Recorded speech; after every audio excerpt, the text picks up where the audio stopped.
Hi everybody, and welcome to this video in which, as you can see from the name of it, I would like to discuss a subject that is close to our hearts and to literally every chess player, and that subject is the subject of luck.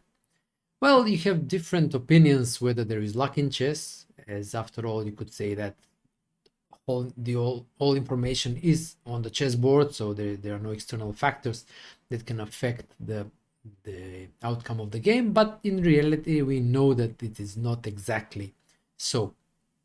There are different types of luck in chess, undoubtedly, and there are obviously some cases where luck is so obvious. I call them like dumb luck cases, where, for example, your opponent just blunders a piece and resigns on the spot.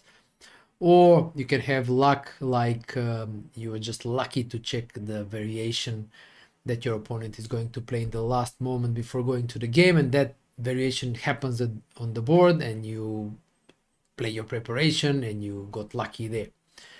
You can have different types of luck from this let's say type, and they are more or less easy to explain, but I will not talk about these types of luck in this video. In this video I would like to discuss two types of luck, the second one especially annoying for me but ones that are so difficult to pinpoint and to even explain, because they happen somewhere deeply into the players' minds, and the reasons for them are not really obvious unless the player speaks about them afterwards. Nevertheless, these types of luck are still very much prominent, when it happens to the moves we make on the board and the results that the game eventually will end in. So these two types of luck I would like to talk about are, the first one is when you make the correct move, but based on the wrong reasons. And the second one is when you completely miss something, a shot, a tactical shot, or something important, but nevertheless you are lucky, or your opponent is lucky, and nothing bad happens to you. So I will describe and show these types of luck in the following example. So I'll show you what I have in mind. So the first example is about the luck when you make the correct move, but based on the wrong assumptions, could be wrong calculations, could be wrong evaluations also. So the position we have in front of us is actually from a famous game, well, famous players at least, between Caruana and Carlsen. It was played in St. Louis in 2015, and the position we have here is after White's last move, bishop d5, when the bishop on e4 is attacked. It's worth pointing out that the players were very low on time at this stage, move 35, and they were basically playing on their last remaining time. And in this situation, Carlsen, playing with the black pieces, was considering the move queen f3.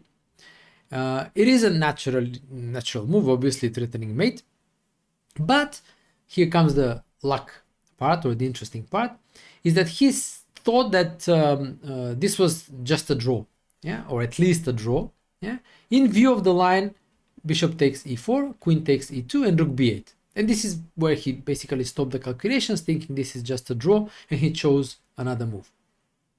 But in a way, he was lucky here, because not only this is not a draw, in fact, here White is winning. Because after rook takes b8, queen takes b8, king h7, bishop d5, already there are problems here with the mate on g8. The only move here is rook g7, but after that, White has a dominating position and is objectively winning. To make things even worse, after queen f3, there is even a stronger move, which is rook takes e4, queen takes e2, and now knight c4. And again, this very beautiful light square domination by White gives him a big advantage. So Carlsen missed quite a bit in this line, admittedly being low on time, but he made the correct choice not to go for queen f3 and made the superior move bishop d5. Objectively speaking, the best move was bishop f3, but probably, well, we don't know why, or whether he considered no such information, but he played the superior move bishop d5, not queen f3, which would most likely have lost, He made bishop d5 and eventually even won the game after Caruana misplayed it badly.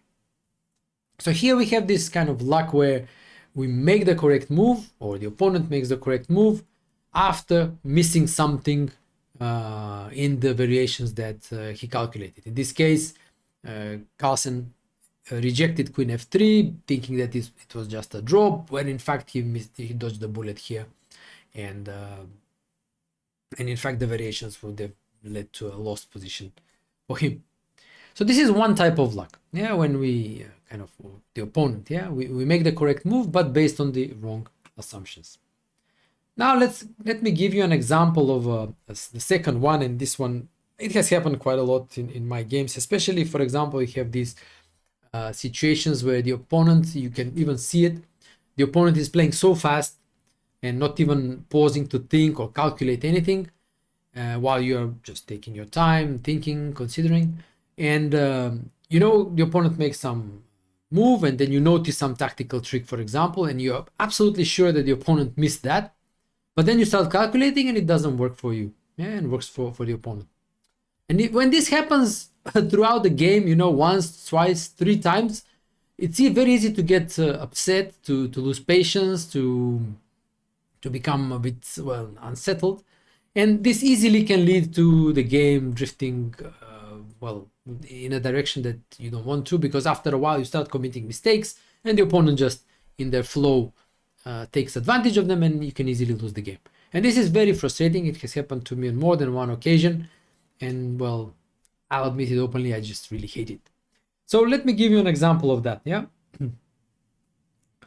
So this position arose in one of my games, and my last move is rook a6, and in this position, for example, my opponent played rook c3. And I'm pretty certain that he missed this, that after rook a5 I can simply take the pawn, rook a5, and then win the queen, yeah, rook d2. But as it turned out, white has a saving resource. Check on a7, king h6, and rook cc7.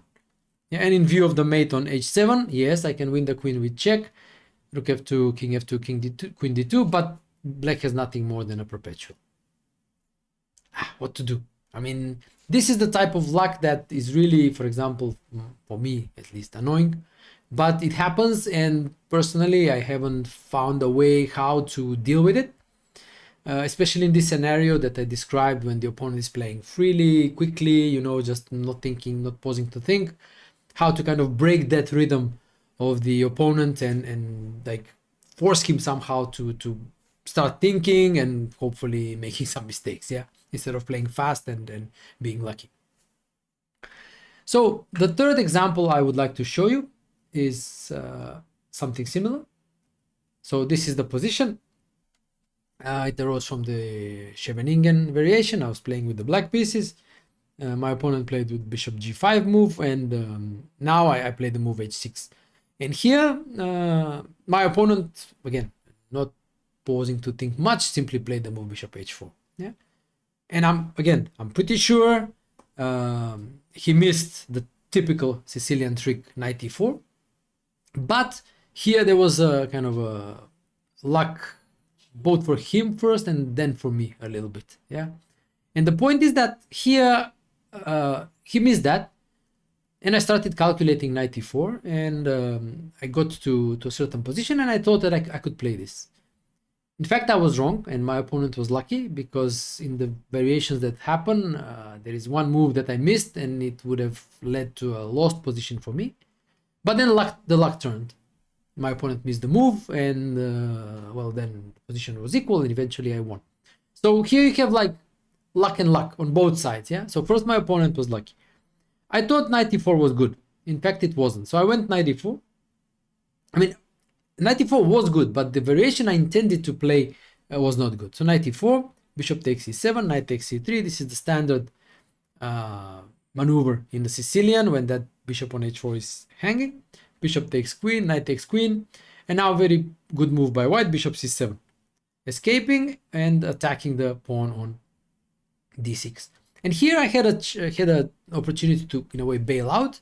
I could have played the move knight e3, and white regains the pawn by taking on d6. I would take the bishop on f1, and it's an equal position. But I thought actually I could win more material by taking on b2, and this was my intention when I started calculating knight takes e4. The critical move here that I calculated was bishop takes d6, and now there is a very dangerous threat of knight b5, now with knight c7, or the bishop retreats and knight d6 and so on. And I thought my intention here was to play the move a6, stop knight b5, and I thought I'm fine here. Yeah, I'm a pawn up, I can finish development, and everything is fine. Unfortunately, this is not so. What I missed was the very strong move a4, which basically traps the knight on b2.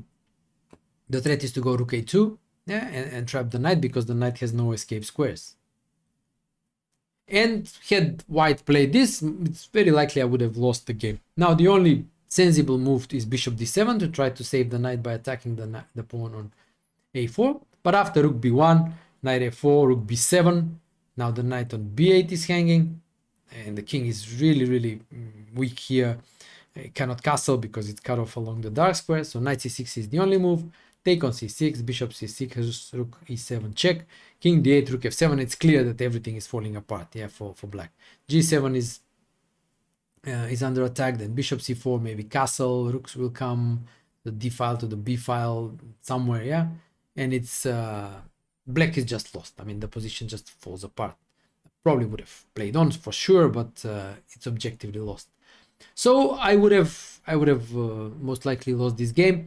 And this is due to the fact that when calculating knight takes e4 on move 8, I missed this move a4 on move 13. Now it's a different thing to ask whether I should have foreseen this. Most likely yes. But okay, I didn't, and well, that's what it happened. However, as I mentioned at the beginning, luck turned in this moment. In fact, my opponent did not play a4, he played rook b1, and after knight a4, I was fine.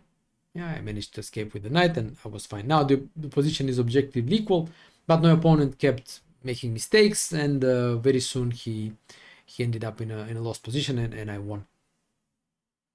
So this is the types of situations, typical situations, which I'm pretty sure arise in the games of all players, but situations which are not widely discussed simply because they are hard to pinpoint. They're hard to find in a way, unless, like I said, the players speak openly about them. Yeah, and it's not surprised that I chose like 2 examples from my own games, because I knew what was happening in them. I was there, I played them, I could see my opponents, I could see their reactions, and I knew what was happening. Whereas for the Carlsen game, I used the comments that I found in the database, where he was quoted as thinking that move queen f3 would lead just to a draw. So this is like what I wanted to discuss in this video, a relatively short video, but the topic I think is pretty important one, and one that irks us, especially when luck is not on our side. And typically, I think for all humans, when luck is on our side, we think that's obviously very well deserved. Whereas luck is on the side of our opponents, well, we think we are just being unlucky, and we at least I get angry. Why should I be so unlucky, and why should my opponent be so lucky? So I will wrap up this video on this point. And as usual, I would recommend that, okay, you check my Chessable courses on the link also available on chess.com. And if you like reading about chess on topics like luck and others as well, you can subscribe to my Substack. Every week you would get a blog post, an email on a chess topic. And in case if you haven't done so already, make sure you smash that subscribe button, and make sure that you don't miss any of the videos I intend to publish. So thanks guys for watching, and I'll see you in the next video. Cheers.